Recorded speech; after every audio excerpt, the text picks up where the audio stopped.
तो गैस के बारे में समझ में आ गया कि गैस क्या होंगे, only and only one phase में कंसीडर किए जाए। दूसरा बोलता है completely miscible liquid constituent one phase system. Thus, a solution of water and alcohol is the one phase system. देखो तो ऐसे लिक्विड जो कि क्या होते हैं, कंप्लीटली मिसिबल होते हैं, मिसिबल होते हैं, ऐसे लिक्विड जो कि कंप्लीटली मिसिबल होते हैं, मतलब एक दूसरे में मिक्स हो जाते हैं। लाइक कौन कौन से, तो वाटर एंड एल्कोहल को हम वन फेज कंसीडर करते हैं, क्योंकि वाटर और एल्कोहल कंप्लीटली रूप से मिक्सेबल है, लेकिन वहीं पे वाटर प्लस ऑयल क्या यह कंप्लीटली रूप से मिक्सेबल होते हैं? बोल करके देखना, उसको देखना, मिक्सी में भी डाल देना और घुमा देना मिक्सी, फिर भी मिक्स नहीं होगा। ऊपर में कौन आता है, ऑयल की वाटर, वाटर ऑयल, हाँ ऑयल जो है वो ऊपर में तैरते रहता है और वाटर जो है वो नीचे में बैठ जाता है। क्लियर है? तो इससे क्या होता है, तो ये एक फेज देगा और ये एक फेज। क्लियर है? तो इसको बाद में पढ़ेंगे। मेन चीज ये है कि अल्कोहल और वाटर में ऐसा कंडीशन नहीं आता, वह कंप्लीटली रूप से क्या होता है, मिक्स हो जाता है। तभी तुम लोग क्या करते हो, अल्कोहल को अलग अलग कॉन्सेंट्रेशन का बना सकते हो। वाटर में खोल करके बनाते हो ना, ये n/10 का है, ये n/20 का है, ये n/50 है, या ये 5 नॉर्मेटिक है, ये 10 नॉर्मेटिक है, 25 नॉर्मेटिक है, ऐसा बनाते हो ना, तो इसी के बेसिस। क्लियर है? तो ये क्या होते हैं, तो वाटर और एल्कोहल जो है वह क्या होते हैं, वन फेज में कंसीडर किए जाते हैं, क्योंकि ये एक दूसरे में कंप्लीटली मिक्सेबल होते हैं। ठीक है? अब बोलता है इसमें immiscible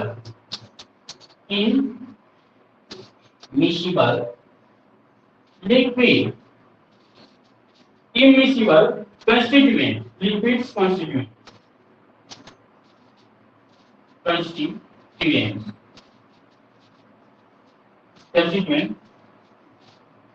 को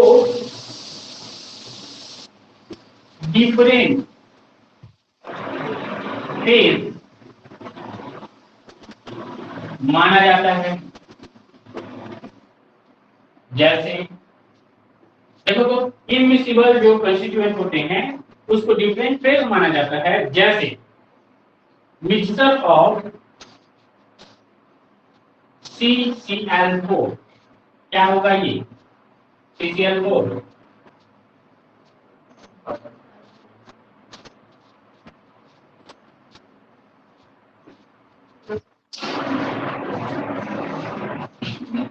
क्या होगा, कार्बन टेट्राक्लोराइड। ठीक है? तो कार्बन टेट्राक्लोराइड और H2O कभी भी एक दूसरे से मिक्स नहीं होते हैं, तो वो क्या होंगे, टू फेज होंगे। क्लियर है? तो ये हो गया। अगला देखें, तो अगला है हमारा true solution is not physically homogeneous and hence constituents are more than one phase। देखो तो क्या बोलता है, जो ट्रू सॉल्यूशन होते हैं, ट्रू सॉल्यूशन मतलब समझ में आया है, कोई भी जो सॉल्यूशन होता है ये क्या होते हैं, तो ये इनमें फिजिकली रूप से ट्रू सॉल्यूशन इसमें होता है होमोजीनस पार्ट नहीं होता, होमोजीनस पार्ट नहीं होता। अतः ये हमेशा एक से अधिक फेज में होंगे, एक से अधिक फेज में होते हैं। तो देखो ट्रू सॉल्यूशन जो होता है यह फिजिकली रूप से होमोजेनस पार्ट नहीं, इसलिए वह क्या होता है, एक से अधिक फेज में होते हैं। जैसे इसका एग्जांपल तो सोडियम हाइड्रोक्साइड, अमोनियम हाइड्रोक्साइड ले लो। अमोनियम हाइड्रोक्साइड देखने को भी मिल जाता है। अमोनियम हाइड्रोक्साइड क्या होता है, उसको घोल दिए रहोगे तो भी उसमें खुरदुरा छोटा छोटा छोटा छोटा छोटा छोटा छोटा छोटा खुरदुरा टर्बिडिटी दिखता है। ठीक है, तो टर्बिडिटी के कारण से हम बोलते हैं कि वहां पे सिर्फ एक फेज नहीं है, क्या है वो, तो वो एक से अधिक फेज में। तो देखो फिलहाल के लिए अगर हम जान रहे हैं कि अमोनियम हाइड्रोक्साइड है तो उसमें हम लोग बता सकते हैं दो फेज। एक तो होगा कौन सा, तो जो लिक्विड वाला पार्ट होगा वो होगा लिक्विड फेज, और दूसरा वाला देखें तो सॉलिड फेज, जो उसका टर्बिडिटी जो होगा वो होगा हमारा सॉलिड फेज। क्लियर है, तो ये तो इस प्रकार से इसको देखा जाता है। In saturated solution the excess solid in contact with a solution, hence it is a two phase। तो क्या होता है, जो सैचुरेटेड सॉल्यूशन होते हैं,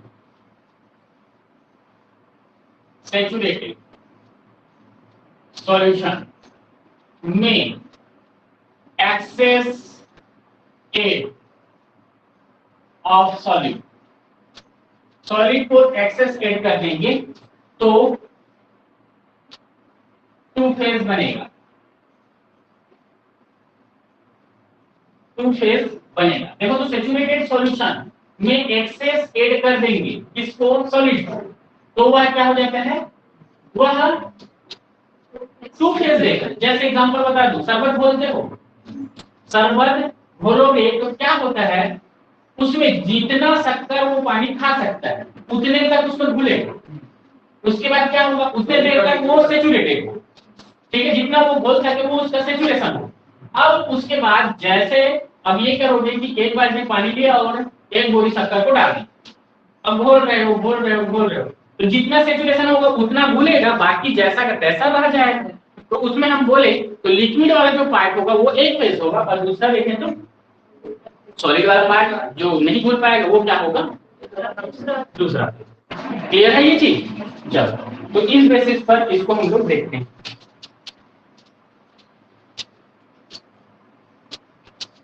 इसमें और भी दिया हुआ है, a liquid in an equilibrium with its vapor constituent are a two phase। कोई लिक्विड है इक्विलिब्रियम में,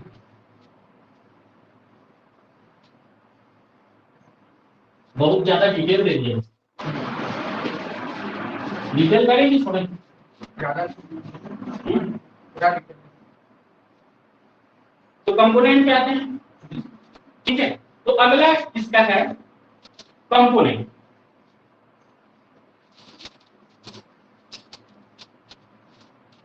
सी, कंपोनेंट होता है सी। अब कंपोनेंट में देखें तो इसमें बोला जाता है in a system at equilibrium the maximum number of independently variable constituent by means of which of composition of each phase can be expressed directly or in terms of a chemical equation is called component। Equilibrium system में, equilibrium system में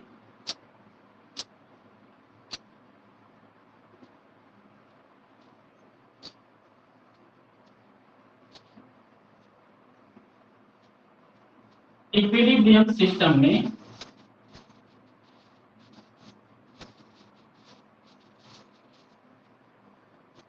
किसी phase के composition में present, किसी phase के composition में present independently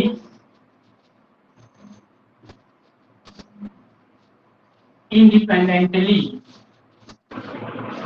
variable constituent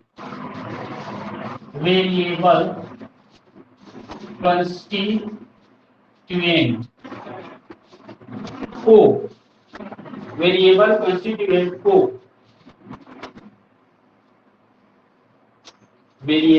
constituent को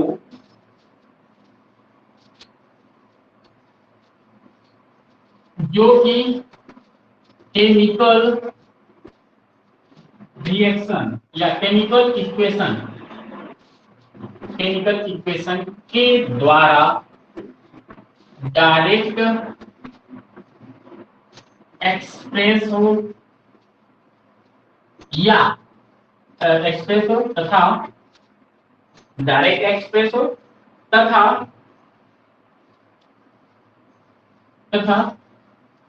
chemical terms में डिफाइन उसे क्या कहा जाता है? उसे कंपोनेंट कहा जाता है। देखो क्या बोला, तो इक्विलिब्रियम सिस्टम में, देखो इक्विलिब्रियम सिस्टम किस में होगा? तो हेटेरोजेनस सिस्टम में होगा इक्विलिब्रियम सिस्टम। अब इक्विलिब्रियम सिस्टम में किसी फेज के कंपोजिशन, अब देखो कंपोनेंट छोटा पार्ट है, किससे? फेज मतलब एक ब्लैक बोर्ड समझ लो, और इस ब्लैक बोर्ड को हम लोग जितने भाग में बांटेंगे वह उसका होगा कंपोनेंट। ठीक है, तो वही चीज बोल रहा है कि उसके कंपोजिशन में, किसी फेज के कंपोजिशन में प्रेजेंट जो क्या है, इंडिपेंडेंटली वेरिएबल कंस्टिट्यूएंट, जो इंडिपेंडेंटली रूप से जो फ्री होने वाले जो क्या होंगे, वेरिएबल कंस्टिट्यूएंट होंगे, को केमिकल इक्वेशन के द्वारा डायरेक्ट हम बताएं या फिर केमिकल टर्म्स में जिसको हम एक्सप्रेस करते हैं वह हमारा क्या होता है या डिफाइन करते हैं, वो हमारा होता है कंपोनेंट, और इसे सी से डिनोट करते हैं। ठीक है, इसका एग्जांपल देखें। फॉर एग्जांपल, इसका एग्जांपल चलो, इसके बाद में देखें तो किसमें है फर्स्ट,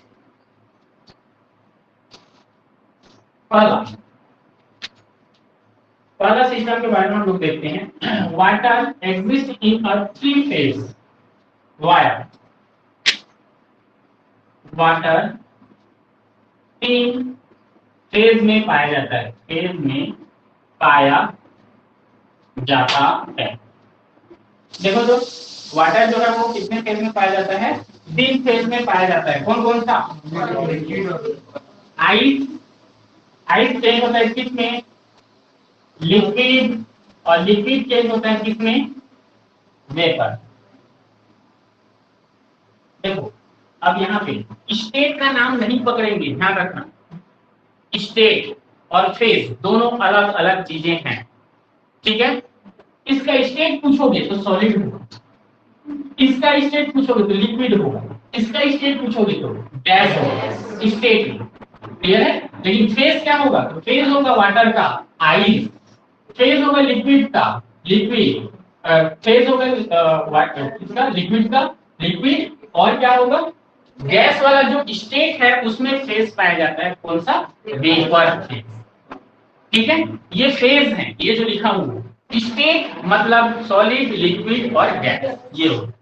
समझ में आया दोनों में अंतर? इसके बाद बोलते हैं however the composition of each phase can be expressed in the terms H2O, hence it is a one component system। देखो अब इसको हम H2O ही बोलेंगे, इसको भी H2O ही बोलेंगे, इसको भी H2O बोलेंगे। ठीक है, तो इसमें हम देखें तो ये जो है एक, यह वन कंपोनेंट कहलाएगा, कंपोनेंट। ठीक है, ये सेकेंड, ये थर्ड। अब यहाँ पे मान लो मैं बोल रहा हूं H2O प्लस CCl4, कितने phase? How many phase? Two phase, गधे लोग। अभी लिखियो कंप्लीट रूप से मिसिबल जो गैस वाटर और क्या है अल्कोहल है। अच्छा वाटर और अल्कोहल। हाँ तो यहाँ पे कहाँ पे है तीसरा। हाँ इमिसिबल। चलो इमिसिबल है तो कितने फेज होगा 2 फेज। क्लियर है। कंपोनेंट बता हाउ मेनी कंपोनेंट। इसके 3 कंपोनेंट होंगे। क्लियर है। अब इसका एक कंपोनेंट है। क्लियर है। तो ये चीज यहाँ पे बता रहा है। क्या बता रहा है इसके 3 कंपोनेंट और इसके 1 कंपोनेंट। बोलो क्लियर है ये चीज। तो फेज के अंदर में क्या होगा तो कंपोनेंट। क्लियर है। अब इसमें बताओ तो H2O plus alcohol 1 phase. Component कितने कंपोनेंट कितने 3 की 4 की 5 की 6 4 होंगे ना। कौन कौन से इसके 3 और अल्कोहल का 1। क्लियर है। तो इस बेसिस पर है। तो देखो इसको हटाओ यहाँ से मिटा देकर उसकी जरूरत नहीं। ये सिंपल से तुमको समझाने के लिए मैं इसको हटा। तो इसमें देखें तो 3 कंपोनेंट इसको कंसीडर किया जाता है। ठीक है। Sulphur exist of 4 phases. देखो दूसरा बोलता है कि सल्फर सल्फर 4 फेज में दिखता है। 4 फेज कौन कौन सा तो ये देख लो रोम्बिक सल्फर पहला होता है इसका रोमिक सल्फर। ठीक है। दूसरा होता है मोनोक्लोरिक सल्फर।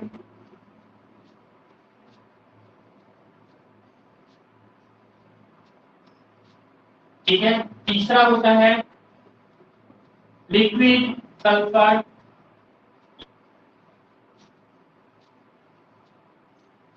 और चौथा होता है vapour sulphur.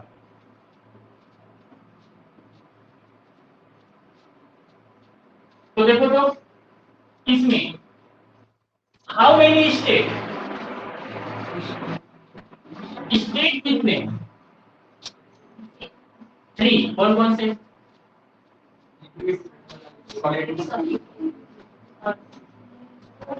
Gas liquid solid. Vapour कहाँ से आ गया वेपर तो फेज है। ठीक है। तो देखो रोमिक सल्फर और मोनोक्लोरिक सल्फर ये सॉलिड स्टेट में है। ठीक है। तो ये सॉलिड स्टेट में हो गया। ये क्या है तो लिक्विड स्टेट में है। ये क्या है तो गैस स्टेट। क्लियर है ये चीज। अब यहाँ पे बताया जाता है कि जो सॉलिड स्टेट का स्टेट है सॉलिड स्टेट वह 2 फेज में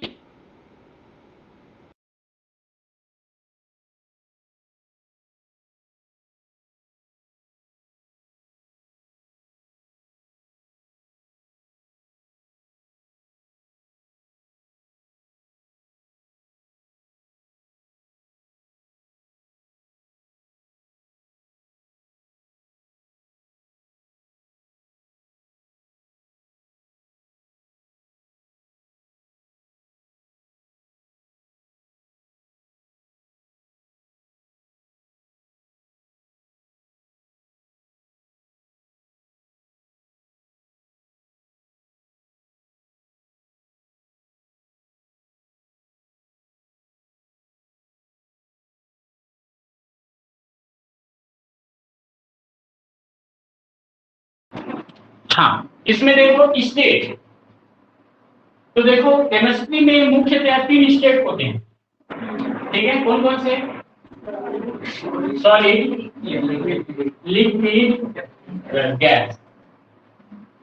तुम लोग जब 6वीं पढ़ रहे थे उस समय आया था क्या आया था कि स्टेट तो वहां पे नहीं बोला था।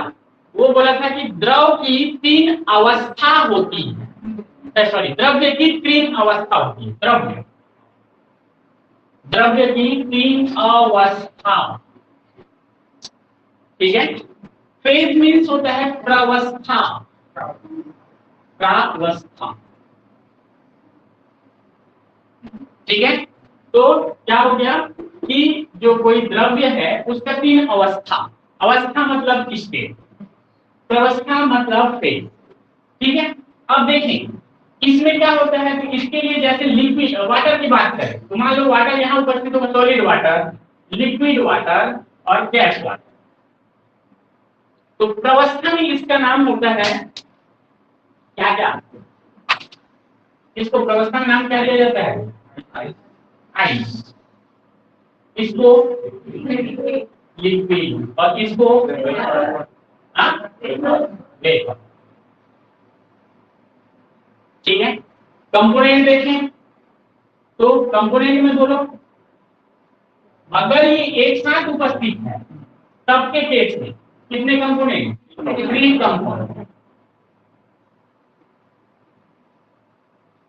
ठीक है। ये हो गया वाटर का केस। ऐसे ही हम किसका देखते हैं तो सल्फर का, ठीक है। तो सल्फर जो है वह स्टेट में देखें तो 3 स्टेट में पाया जाएगा, स्टेट इसके कितने होते हैं तो 3, कौन कौन सा, सॉलिड होगा, लिक्विड होगा और गैस होगा, ठीक है। लेकिन इसका फेज देखें तो सॉलिड के 2 फेज पाए जाते हैं, फेज कौन कौन सा, रोम्बिक और मोनोक्लिनिक,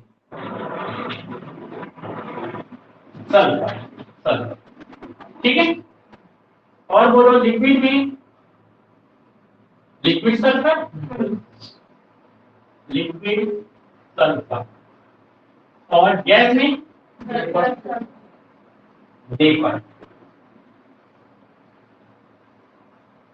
वेपर सल्फर, ठीक है। अब मैं पूछूंगा कंपोनेंट,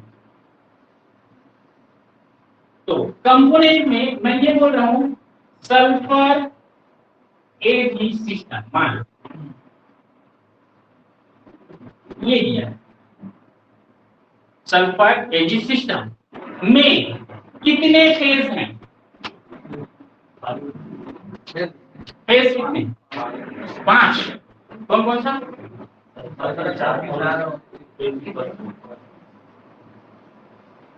तो एजी सॉलिड में नहीं होगा,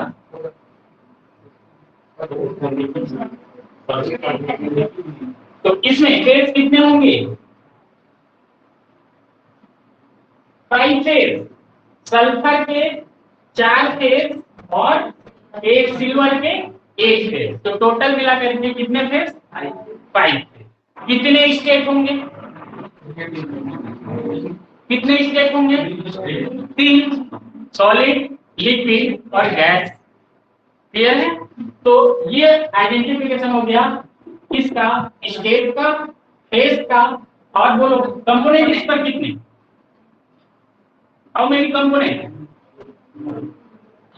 5 कंपोनेंट होंगे, क्यों, क्योंकि देखो 4 सल्फर के हैं कंपोनेंट और एक जो है वो सिल्वर का कंपोनेंट, क्लियर है। तो इस बेसिस पर इसको बताया जाता है, समझ में आया।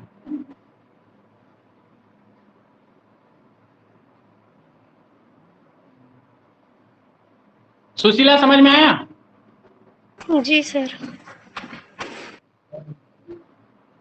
हाँ बेटा उस साइड का, इसमें थर्ड है हमारा thermal decomposition of calcium carbonate, thermal decomposition of calcium carbonate, calcium carbonate का थर्मल डिकम्पोजिशन से कितने फेज, कितने स्टेट हमको प्राप्त होते हैं इसके बाद।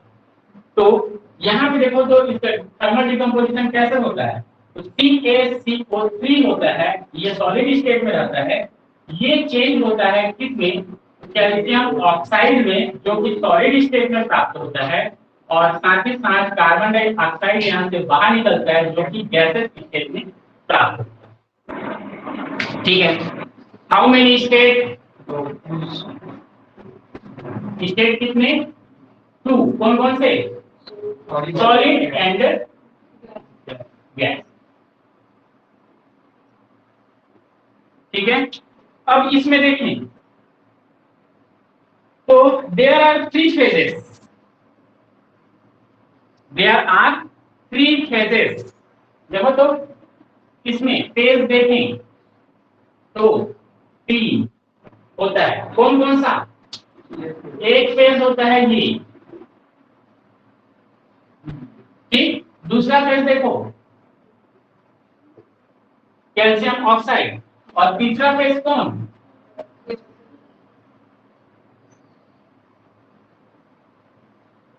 क्लियर है? तो ये 3 फेज इसमें पाए जाते हैं।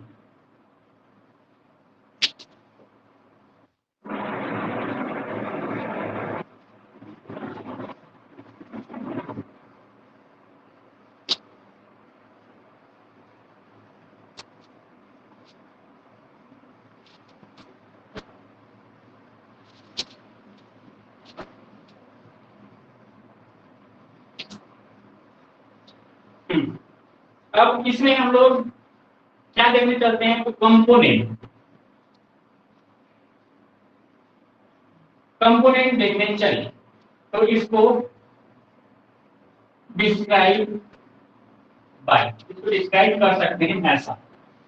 कैसे डिस्क्राइब करेंगे? तो देखो तो इसमें हम लोग एक साइड ले लेते हैं फेज और दूसरे साइड ले लेते हैं कंपोनेंट। तो डिस्क्राइब करते हैं इसको कैसे करेंगे। तो सबसे पहले फेज बोलो तो कितने हैं? तो 3 हैं। कौन कौन से? कैल्शियम कार्बोनेट, ठीक है। किस स्टेट में है? Solid state. तो यह बराबर होगा किसके? तो 2 कंपोनेंट ये बने हैं। कौन कौन सा कंपोनेंट है? CaO सल्फर सॉलिड, और है CO2 गैस। क्लियर है? तो इसमें कितने कंपोनेंट? 2 कंपोनेंट। केमिकल रिएक्शन के द्वारा या केमिकल टर्म्स के द्वारा डिफाइन किया जाता है। तो ये एक फेज है, यह 2 कंपोनेंट से मिलकर के बने। क्लियर है? आगे देखो CaO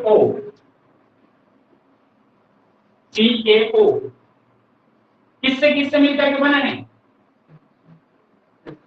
कैल्शियम ऑक्साइड। और देखो और तो नहीं टूट सकता, कैल्शियम और ऑक्साइड से नहीं बोलेंगे, वो तो टूट नहीं रहा है ना। ठीक है, और साथ ही साथ 0 मोल्स ऑफ CO2, मतलब यहाँ पे CO2 की संख्या गायब है, 0 लिखा है मतलब नहीं है। तो देखो यहाँ पे कंपोनेंट कितने हुए? एक ही हुआ। आगे देखो CO2 में क्या लिखोगे? 0 कैल्शियम ऑक्साइड सॉलिड और CO2 गैस, ये लिखोगे।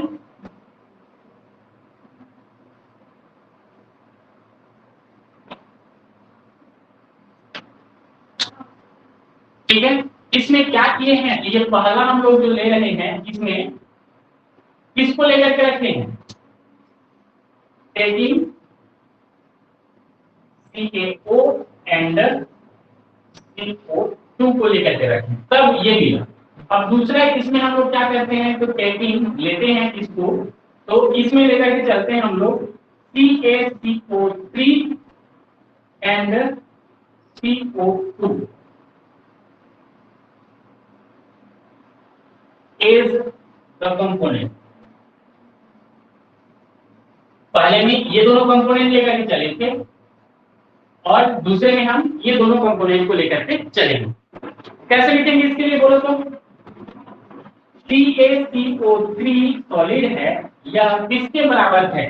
तो यह किसके बराबर? इसके देखो तो CaCO3 solid plus 0 CO2 gas के बराबर होगा। रासायनिक समीकरण विद्यालयों में पढ़े थे, याद है कि नहीं है? इकट्ठा करते थे सबको और लास्ट में उसका एक इक्वेशन देते थे, वही चीज यहाँ पे बना रहे हैं। ठीक है, दूसरा देखो तो CaO, CaO में बोलो 0 CaCO3 solid plus 0 CO2 gas.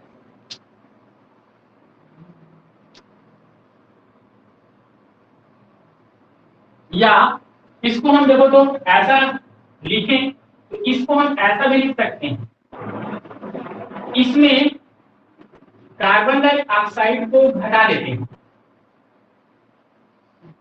CaCO3 solid है, उसमें कार्बन डाइऑक्साइड को घटा दूंगा तो ये प्राप्त हो जाएगा। तो ऐसा लिख दिए, मतलब 1 संख्या इसका, लेकिन माइनस CO2 कर रहे हैं, प्लस CO2 नहीं कर, माइनस CO2 करेंगे तो ये प्राप्त होगा। और कार्बन डाइऑक्साइड है तब, कार्बन डाइऑक्साइड है तब क्या करोगे, C0 CaCO3 plus CO2 gas, ये लिखेंगे। इसकी संख्या 0, लेकिन इसकी संख्या 1। ठीक है, अब तीसरा इसमें ले लेते हैं टेकिंग कंपोनेंट। कौन कौन सा बचा, टेकिंग, किसको CaCO3 बचा है and CaO is the component, component के रूप में अगर इसको लेते हैं तब बोलो CaCO3 बराबर होगा CaCO3 सॉलिड के और 0 CaO होगा। अगला देखो CaO अगर है, CaO अगर है तो 0 CaCO3 प्लस क्या बोलोगे CaO, एक होगा। अगला देखो CO2, CO2 में क्या करेंगे, CaCO3 माइनस CaO करेंगे तो वह क्या देगा, CO2 देगा। क्लियर है, ये बना सकते हैं इसका chemical state.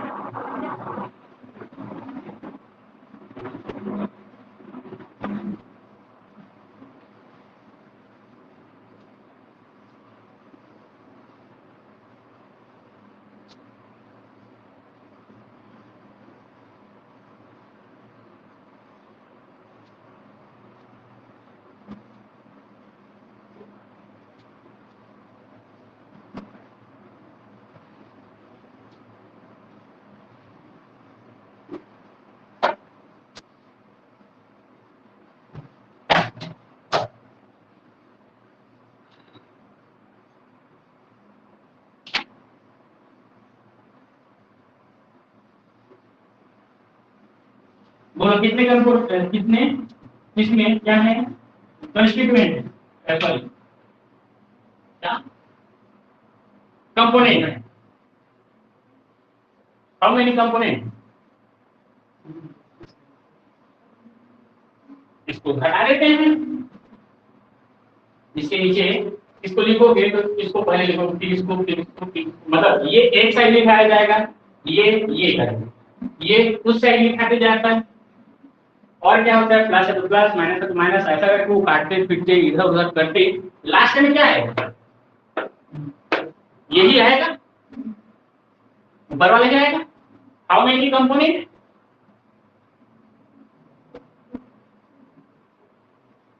How many component,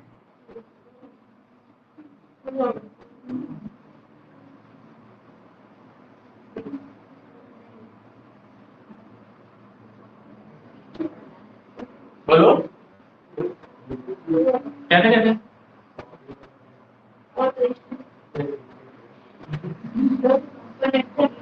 कौन कौन सा होगा कंपोनेंट, बोलो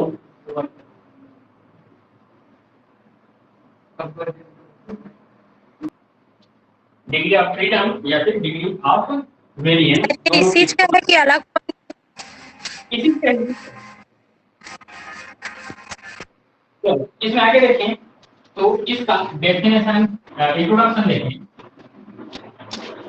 तो इंट्रोडक्शन में हम क्या बता सकते हैं?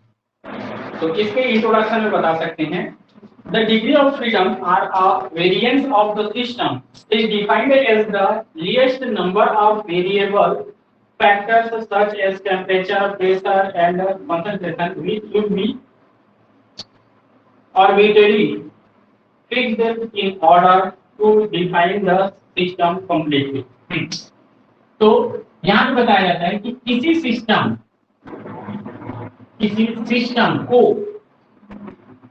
डिफाइन करने के लिए किसी सिस्टम को डिफाइन करने के लिए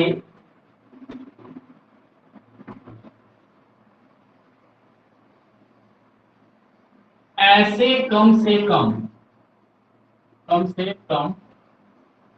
वेरिएबल फैक्टर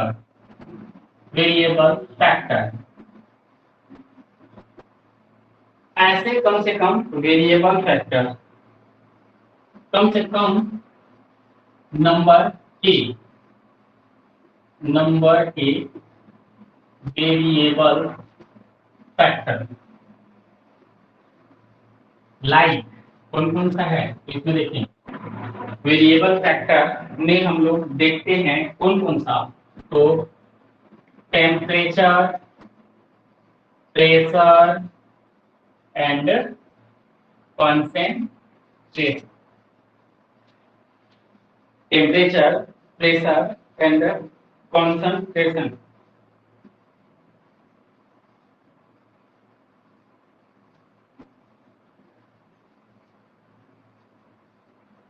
क्या बोले, किसी भी सिस्टम को डिफाइन करने के लिए ऐसे कम से कम नंबर के वेरिएबल फैक्टर, और वेरिएबल फैक्टर कौन कौन से हो सकते हैं? टेम्परेचर, प्रेशर, कॉन्सेंट्रेशन के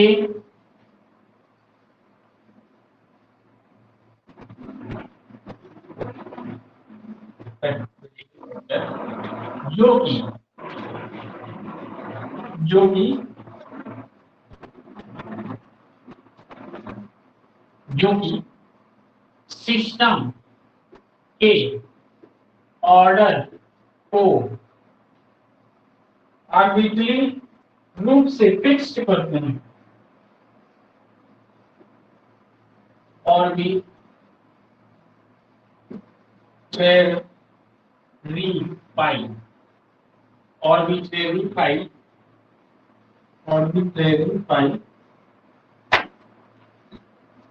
रूप से फिक्स करते हैं इसे डिग्री ऑफ फ्रीडम या फिर क्या बोला जाता है, डिग्री ऑफ वेरिएंस कहा जाता है। सिंपल सा चीज है, देखो लिखने में बहुत झंझट लिखती है लेकिन सिंपल सी चीज है। वेरिएंस सामने आया था, वेरिएंस मतलब परिवर्तन।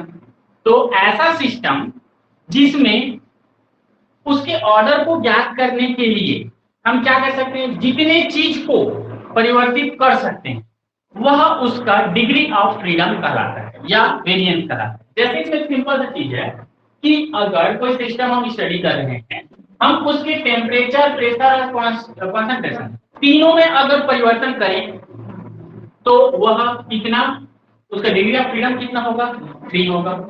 अगर उसमें सिर्फ टेम्परेचर में ही परिवर्तन कर सके तो 1 होगा डिग्री ऑफ फ्रीडम। अगर उसके प्रेशर और कॉन्सेंट्रेशन में चेंज कर सके या वेरिएशन कर सके तो देखो यह क्या होता है, ये हम कर सकते हैं ऐसा बोल रहे हैं, लेकिन ऐसा नहीं करते। क्या होता है, कोई सिस्टम जो होता है वह अपने खुद में ही वह चेंज करता है, ठीक है। तो यहाँ पे हम बोल सकते हैं अगर सिस्टम अपने टेम्परेचर में ही चेंज कर रहा है या फिर प्रेशर में चेंज कर रहा है या फिर कॉन्सेंट्रेशन में वेरिएशन ला रहा है तो उस सिस्टम के लिए डिग्री ऑफ फ्रीडम या डिग्री ऑफ वेरिएंस कितना हो, तो मैं क्या बोला अभी, क्या पूछा क्वेश्चन जो पूछा वो था कोई सिस्टम या तो अपने टेम्परेचर में चेंज कर रहा है, या तो प्रेशर में चेंज कर रहा है, या तो कंसंट्रेशन में चेंज कर रहा है, तो उसके लिए डिग्री ऑफ फ्रीडम क्या हो, एक ही होगा। क्योंकि मैं क्या बोला, या तो टेम्परेचर चेंज हो, या तो प्रेशर चेंज हो, या तो कंसंट्रेशन, तो उसके लिए एक डिग्री ऑफ फ्रीडम। क्लियर है। ऐसे सिस्टम जो कि दो में चेंज करे तो उसके लिए डिग्री ऑफ फ्रीडम 2 होगा। ठीक है, वेरिएशन फैक्टर है उसको चेंज करता है तो 2, और जो कि तीनों के तीनों को चेंज कर देता है वो 3 होगा। ठीक है, 4 भी होते हैं, 5 भी होते हैं, 6 भी होते हैं डिग्री ऑफ फ्रीडम। ठीक है, उसको आगे हम लोग देखेंगे तब समझ में आएगा। चलो आगे इसमें देखते हैं एग्जांपल।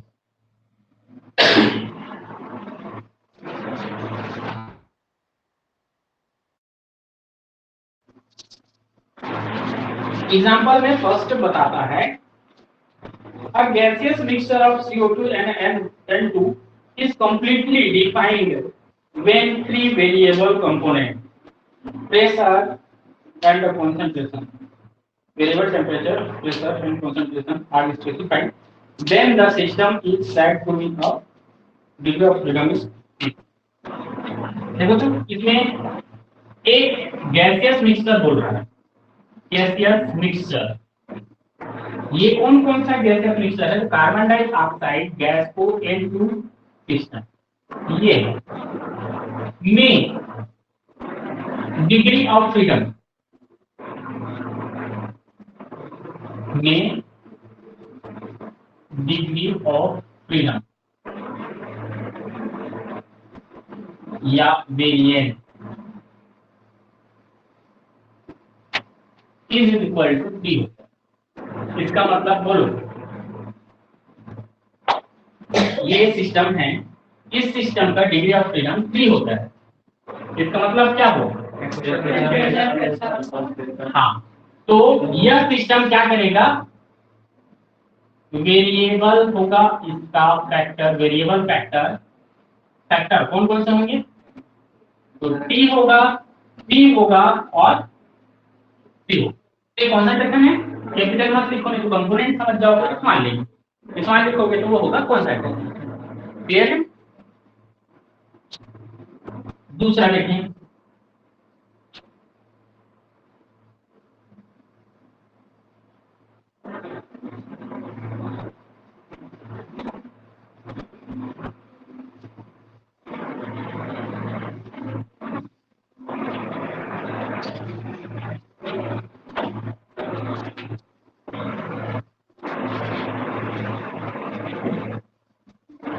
हाँ दूसरा सिस्टम ले रहा देखो तो unsaturated, unsaturated water vapour system, water vapour system क्या ले रहे हैं हम लोग, अनसैचुरेटेड वाटर वेपर सिस्टम। इसके लिए F इज इक्वल टू 2 होता है, इसके लिए F इज इक्वल टू 2, और इसमें चेंज कौन कौन सा होता है, तो इसमें वेरिएबल फैक्टर होते हैं, वेरिएबल फैक्टर होता है T एंड P। ठीक है, क्या ले रहा है, अनसैचुरेटेड वाटर वेपर सिस्टम। ठीक है, अनसैचुरेटेड में है वाटर वेपर सिस्टम, उसके लिए डिग्री ऑफ फ्रीडम कितना है, 2 है। क्यों है, क्योंकि वहां पे चेंज होगा किसमें किसमें, टेम्परेचर और प्रेशर, मतलब वेरिएबल फैक्टर यहाँ पे कौन कौन से इन्वॉल्व हो रहे हैं, तो टेम्परेचर एंड प्रेशर इन्वॉल्व हो रहे हैं।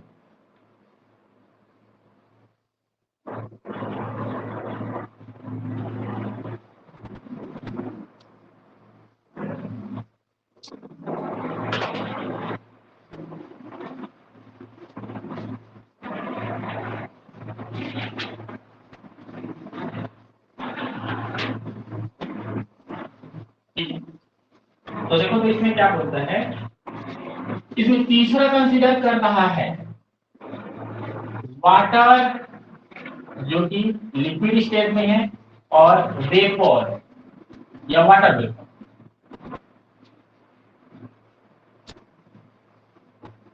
भी गैसेस हैं।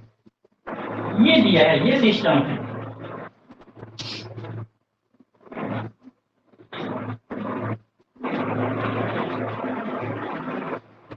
ठीक है, तो यहां पे F इज इक्वल टू 1 होता है। देखो सिर्फ वाटर वेपर था तब 2 था डिग्री ऑफ फ्रीडम, लेकिन लिक्विड और क्या है, वाटर वेपर दोनों है, तो उस कंडीशन में डिग्री ऑफ फ्रीडम 1। ठीक है, ओनली टेम्परेचर पर डिपेंड करता है। क्यों? तो समझ में आया, देखो लिक्विड है, टेम्परेचर बढ़ाएंगे क्या हो जाएगा, वेपर में चेंज होगा। टेम्परेचर कम करेंगे, लिक्विड में चेंज हो जाएगा। अब प्रेशर का तो वहां यूज ही नहीं है, क्या उसको दबाएंगे, दबाएंगे तो क्या वो गैस मतलब वाटर बन जाएगा, वेपर बन जाएगा, नहीं बनेगा। और उसको अब ढीला छोड़ देंगे, तो ढीला छोड़ेंगे तो क्या वो लिक्विड बन जाएगा, नहीं। क्लियर है ना? तो टेम्परेचर अगर बढ़ाएंगे तो वो बन जाएगा गैस, टेम्परेचर घटा देंगे तो क्या बन जाएगा। तो इसमें वेरिएबल फैक्टर कौन सा है, वेरिएबल फैक्टर होगा हमारा टेम्परेचर ओनली। बोलो क्लियर है ये चीज?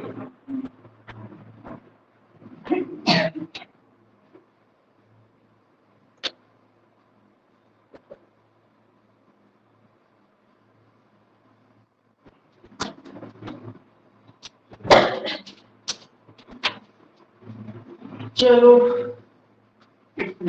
आगे चौथा, आइस सॉलिड में है, ये चेंज हो रहा है वाटर में जो कि लिक्विड में है, वाटर चेंज हो रहा है इसमें वेपर में जो कि गैस है।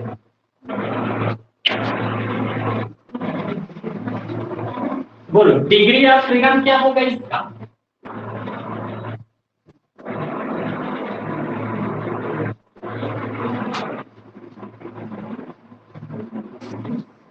बोलो।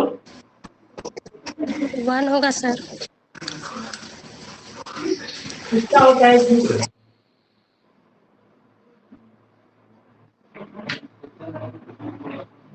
इसमें टेम्परेचर भी नहीं आता,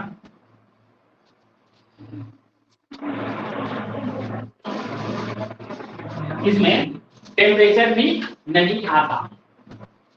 3 फेजेस हैं, ठीक है, at a freezing point. Thus the system is completely defined automatically without specifying a variable. Hence it has been degree of freedom is 0। हाँ तो देखो, तो यहाँ पे क्या बोलता है, these 3 phase coexist at a freezing point। ये जो फेज होता है, इधर देखो इधर, ये जो फेज होता है, यह फेज एग्जिस्ट इन मतलब पाया जाता है कहां पे, तो फ्रीजिंग पॉइंट पर, फ्रीजिंग पॉइंट पर, ये फ्रीजिंग पॉइंट पर पाया जाता है। अब फ्रीजिंग पॉइंट कितना होता है, फ्रीजिंग पॉइंट कितना होता है सेल्सियस, ठीक है।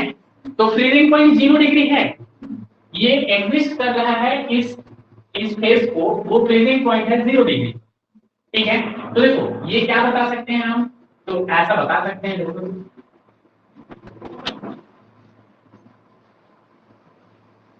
ऐसा, इसमें होगा क्या, ये होगा आइस सॉलिड स्टेट में, ये है हमारा वाटर लिक्विड, और ये है हमारा वेपर गैस, ठीक है। ये जो पॉइंट है मेन पॉइंट, ये पॉइंट है हमारा 0 डिग्री सेल्सियस। अब तुम लोग को सिंपल सा चीज ये बता दें कि 0 डिग्री सेल्सियस वाटर को आइस में चेंज करता है, और आइस को वाटर में चेंज करता है।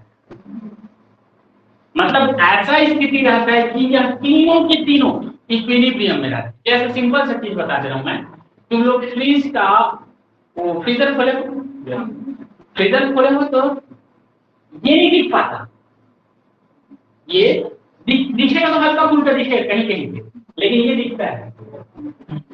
खोलते ही वहां से गैस निकलता है, देखिए वो है उसका वेपर।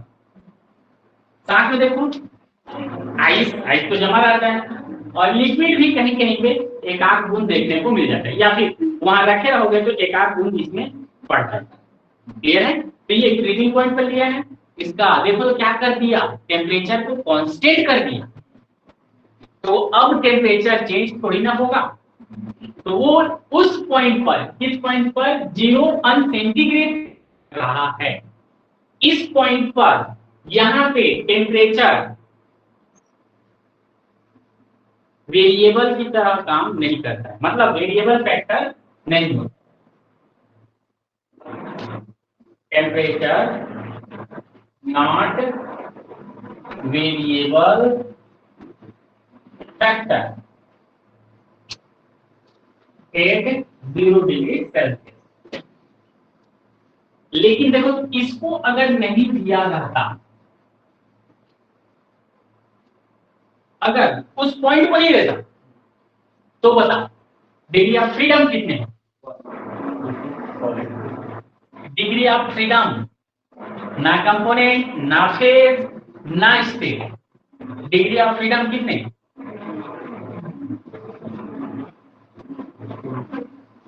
ये ही होता ना, क्या कंफ्यूज हो रहे हो? टेम्परेचर ही है ना, क्यों? क्योंकि देखो वाटर है, तो ये नॉर्मली लगभग हम लोग जो भी वाटर पीते हैं कितने डिग्री में रहता है? तो रूम टेम्परेचर पे रहता है। रूम टेम्परेचर कितने को माना जाता है? 25 से 40 के बीच को। तो 25 से 40 में ये रहेगा, 0 डिग्री में ये बन जाएगा, सॉरी 0 डिग्री में ये बन जाएगा, 100 में ये बनेगा। तो देखो टेम्परेचर वेरिएबल कर रहा है। अगर इस टेम्परेचर को हम कांस्टेंट नहीं किए हैं तब, और कांस्टेंट कर दिए हैं तब के कंडीशन में हमको यहाँ पे टेम्परेचर भी वेरिएबल नहीं होगा। वो क्या होगा? तो वो उसके लिए degree of freedom, degree of freedom 0 होगा, और उसके लिए क्या बोला जाए, पांचवा इसको लिख लो यहाँ पे, आइस, एस और वाटर, और ये है हमारा वेपर। यहाँ पे degree of freedom is equal to 1 होगा, क्योंकि वेरिएबल फैक्टर क्या होगा? Variable factor T only.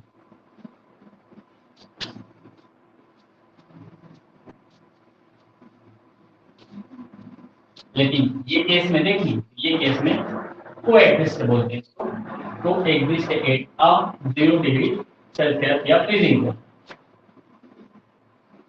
ये मोस्ट इंपॉर्टेंट है ना, एक नंबर में भी पूछ सकता है।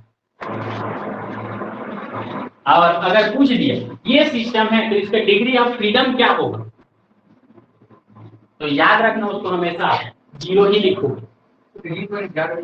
दिया रहेगा तब भी, नहीं दिया रहेगा तब भी, क्योंकि वो उसी को पूछना चाहेगा। क्योंकि नॉर्मली में तो सबका हर एक फेज का एक होता ही है, ठीक है? तो इसलिए इसको ऐसे बताते हैं।